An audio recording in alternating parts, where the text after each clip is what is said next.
একটি meeting call করা হয় রিফাত রশিদের মাধ্যমে। সেই মিটিং এর অর্থ ব্যয় উপস্থাপনের পূর্বে সকলের ফোন জব্দ করে নেওয়া হয়, সকলের ফোন নিয়ে নেওয়া হয়, যাতে কোনো ধরনের তথ্য উপাত্ত আমরা সংরক্ষণ করতে না পারি। আর্থিক অনিয়ম এবং লুটপাট। সাংবাদিক বন্ধু এবং প্রিয় দেশবাসী, এখানে আমরা সবচেয়ে গুরুত্বপূর্ণ এবং গুরুতর অভিযোগটি তুলে ধরছি।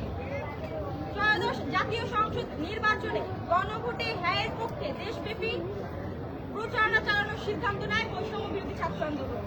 সেই অনলাইন মিটিংয়ে আমি প্রশ্ন করেছিলাম, এত বৃহৎ অর্থায়নের কর্মসূচির অর্থায়ন কিভাবে হবে? এখানে উত্তর এসেছে যে ব্যক্তিগত খরচে কর্মসূচি বাস্তবায়ন করা হবে, বাবার টাকা দিয়ে কর্মসূচি বাস্তবায়ন করা হবে।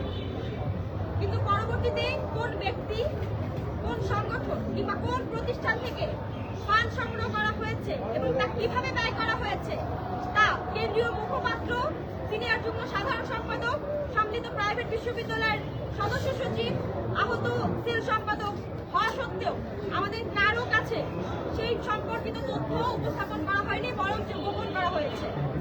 যেহেতু আমরা কেন্দ্রীয় সংগঠনের দায়িত্বশীল এবং প্রত্যেকটি সিদ্ধান্ত কর্মসূচি বাস্তবায়ন জানার অধিকার আমাদের রয়েছে এবং এই সকল বিষয়ে সকলকে জানানোর অধিকার আমাদের আছে বলে আমরা মনে করি। আমরা বারবার জবাবদিহিতা চেয়েছি, প্রত্যেকবারই বিষয়টিকে অস্বীকার করা হয়েছে, এড়িয়ে যাওয়া হয়েছে। উল্টো আমাদেরকে ব্লেম দেওয়া হয়েছে যে আমরা সংগঠনকে অস্থিতিশীল করতে চাই, সংগঠনকে ভেঙে দিতে চাই, তার জন্য এই ধরনের কথা আমরা উত্থাপন করছি। সর্বশেষ 12 তারিখ কেন্দ্রীয় মিটিংয়ে তারা এটি স্বীকার করতে বাধ্য হয়।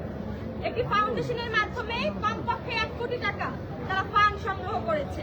কিন্তু গুরুত্বপূর্ণ প্রশ্ন হলো, দেশ ও জাতির কাছে আমাদের গুরুত্বপূর্ণ প্রশ্ন, সংগঠনের কর্মসূচির জন্য গোপনে অর্থ গ্রহণ করায় এখানে স্বচ্ছতা এবং ন্যায়ের প্রশ্ন উঠেছে এবং তারা এখানে অন্যায় এবং অস্বচ্ছতার জড়িয়ে গিয়েছে। কেন এই ফান্ড সংক্রান্ত বিষয়ে কেন্দ্রীয় কমিটিকে অন্ধকারে রাখা হয়েছে? এমনকি আমাদের জেলা কমিটি থেকে শুরু করে অনেকগুলো ইউনিট কমিটিও এই ব্যাপারে, অধিকাংশ ইউনিট কমিটিও, অধিকাংশ বলতে গেলে আমরা যদি বলি আমাদের প্রায় সবগুলো কমিটি, ইউনিট কমিটি থেকে শুরু করে আমাদের কমিটিগুলোকে অন্ধকারে রাখা হয়েছে ফান্ড সংক্রান্ত বিষয়ে। এবং উপাত্ত তারা তাদের কাছে সরবরাহ করেনি এবং তাদেরকে জানায়নি, এবং সেই সাথে আমাদের কেন্দ্রীয় কমিটিকেও অন্ধকারে রাখা হয়েছে। হিসাব কোথায়? কেন একজন নির্বাচিত মুখপাত্র, একজন সিনিয়র যুগ্ম সাধারণ সম্পাদক, সম্মিলিত প্রাইভেট বিশ্ববিদ্যালয়ের সদস্য সচিব, আহত সেল সম্পাদক হওয়া সত্ত্বেও এদেরকে তথ্য উপাত্ত সরবরাহ না করে কেন গোপন করা হয়েছে? বারংবার এই বিষয়ে প্রশ্ন করা হয়েছে। সর্বশেষ 12 এপ্রিল রিফাত রশিদ একটি মিটিং কল করে। সেই মিটিংয়ে ব্যয় উপস্থাপনের পূর্বে উপস্থিত সকলের ফোন তারা জব্দ করে নেয় এবং নিয়ে নেয়, যাতে কোনো ধরনের তথ্য প্রমাণ সংরক্ষণ করা না যায়। আমি পুনরায় বলছি, 12 তারিখ একটি মিটিং কল করা হয় রিফাত রশিদের মাধ্যমে।